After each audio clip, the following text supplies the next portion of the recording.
So, welcome to part 3. Uh,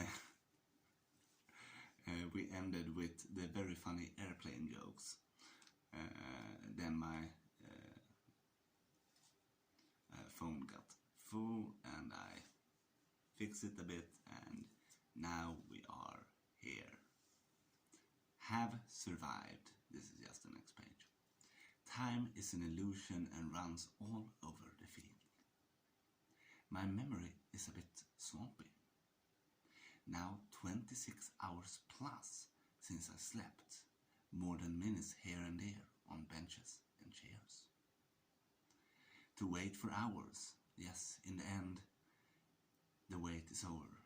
Gatwick, the funny extra check with more modern technology.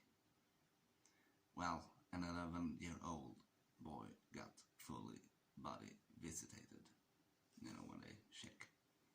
So, you see, I was a bit off in the last video. It was in Gatwick also, I guess, Europe. Now I had a bit of a small panic in this moment in my body atmosphere. Tiredness, so, because 26 hours not slept so well, from middle of Sweden to Stockholm and then Gatwick and then it takes a little bit of time. So 7 to 12 hours. I guess the latter. Just awoken. Oh, so slept had come. So I'm past Gatwick, am I? Or am I in the airplane? I will see where I am. In time and space, we know we are in 2019 on the 3rd of July. But where exactly is for us to find out.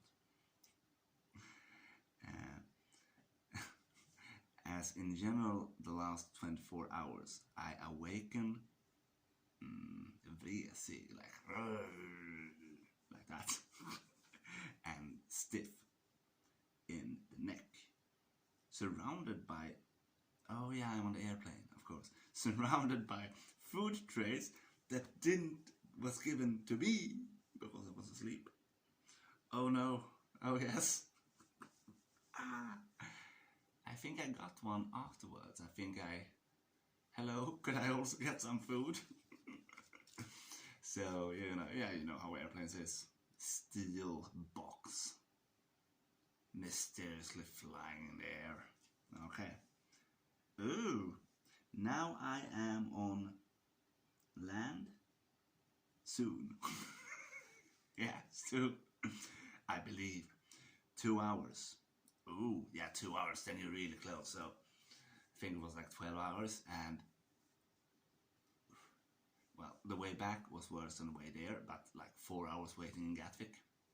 Not that long time compared to like 12 hours in Arlanda, and like 6 hours plus 2 hours plus 2 hours. Add up the numbers to 26 and you're closer to how long it actually took. Plus 2 hours. 28, no, let's see. Now I am on land soon, I believe. 2 hours. You get enclosed and you cannot move so much. Oh yeah, the leg space. Yeah, the space. I feel quite urlakad. Oh yeah, that's when, it's a good Swedish word and it has English equivalency. So like you have been up for 20 hours, or let's say you just worked for 5 hours and you haven't drank enough or eaten enough and you just feel like you're just skeleton. Approximation of a descriptive thing, that is. So, urlakad, a good Swedish word. Tar sån jävla lång tid. Vad fan, halvår sedan jag såg säng eller luft som inte är totalt polluted. It takes such a damn long time.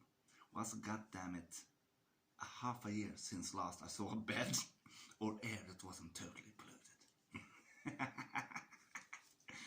Yeah.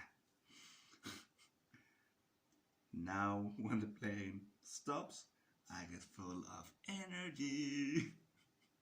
Whee! Something unreadable. Some kind of markings, maybe these with a dot under, exclamation mark. Quite unreadable. Oh yeah. So here I skip, I think, yeah. So here's what it says, but you will get extra information because I have a memory. Horrible hostel. The area is run down with Swedish standard scene. Nice people. Portuguese necessity. Okay. So what happened once I got off the airplane? Yeah. So I had chosen a hostel for like 3 days. And I know it was in Novo Sudadje, but I thought about taking a tram there or something, or a bus, I think it was. Yes, a bus.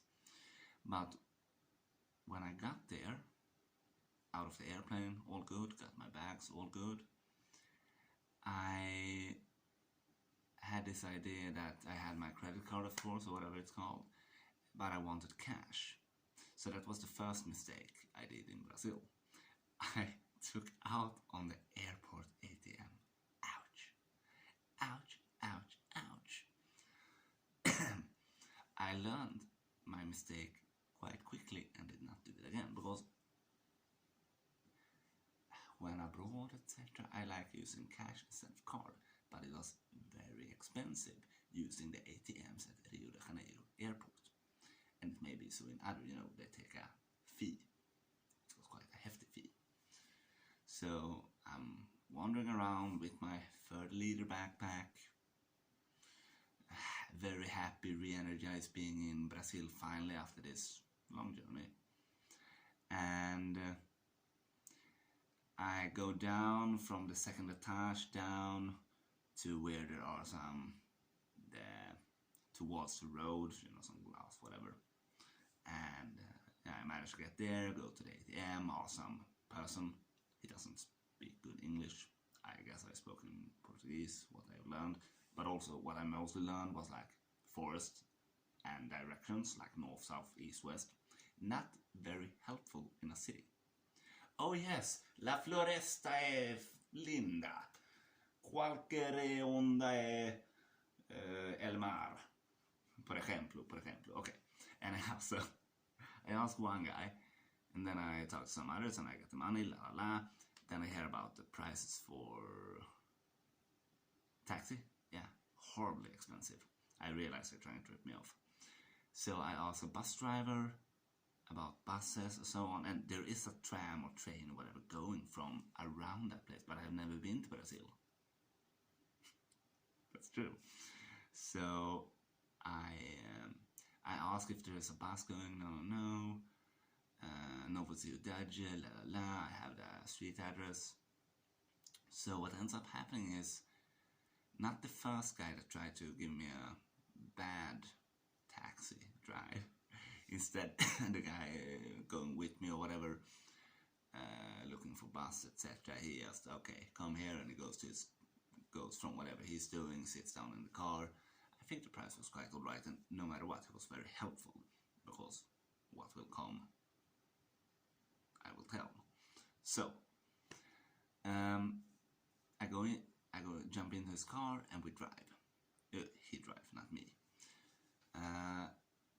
Quite soon we are on a bridge, a massive bridge, like 3-4 miles, maybe more, and that's one way. You see quite soon the hills sticking up, many different hills, and some concrete housing or whatever in the distance, but it's quite a big bridge, quite long. And quite soon after we are on the highway, the bridge way, 2 police motorcycles with double cops on each, with big batons and guns, and like go past. Like, that was the first reality check. Okay, they are heavily armed and they have batons. Maybe it was even 6 motorcycles. I don't know. It was a squadron of some kind. So we continue in towards Rio de Janeiro. It goes nice. It's beautiful. It's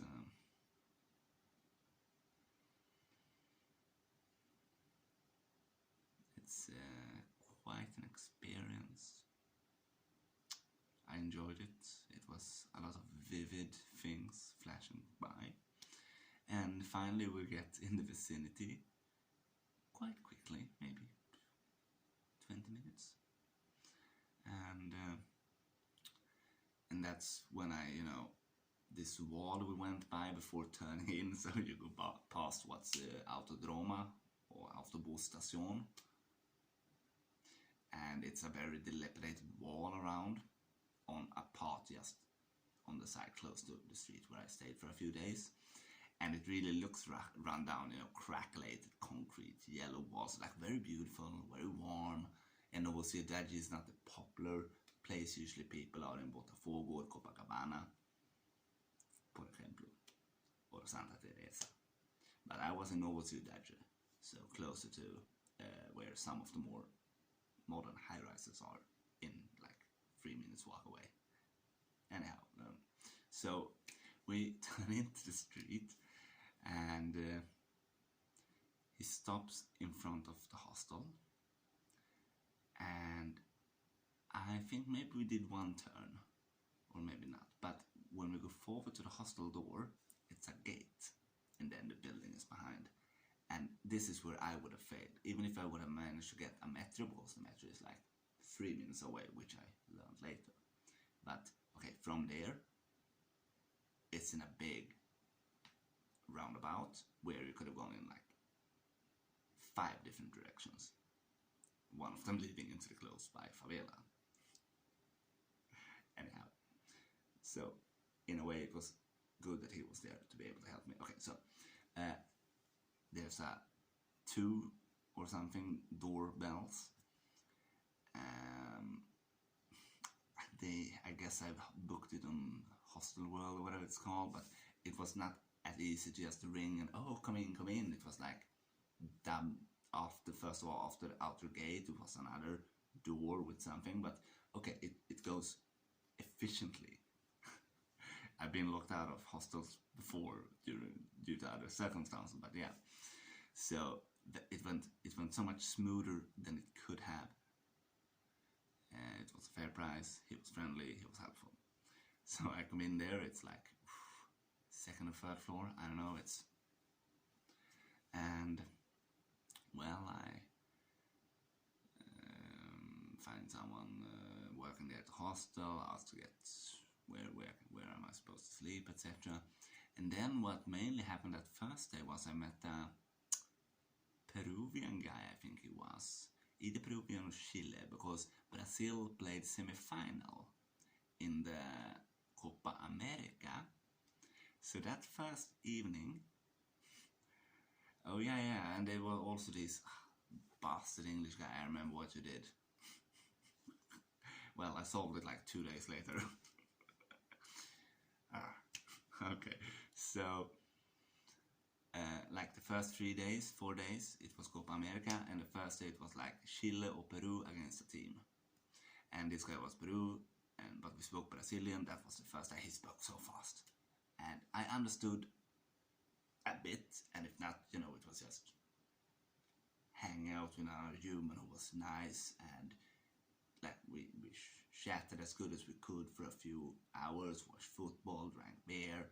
He took me just close by to eat this kind of, they have this very good hamburger in Brazil or Rio, for example, with a lot of different things in, and we just sat there, drank beer, some other guys on chairs on the street, and watched the game, because also in the hostel there was a TV with a few sofas. It was a wooden bar of some kind, not like nothing fancy at all, but just open space, and then there was a balcony where I later ate breakfast. And when I had this at 9 a.m, oh, did you hear the shooting in the favela? I was, no, you didn't hear that like just now? Oh, that, okay.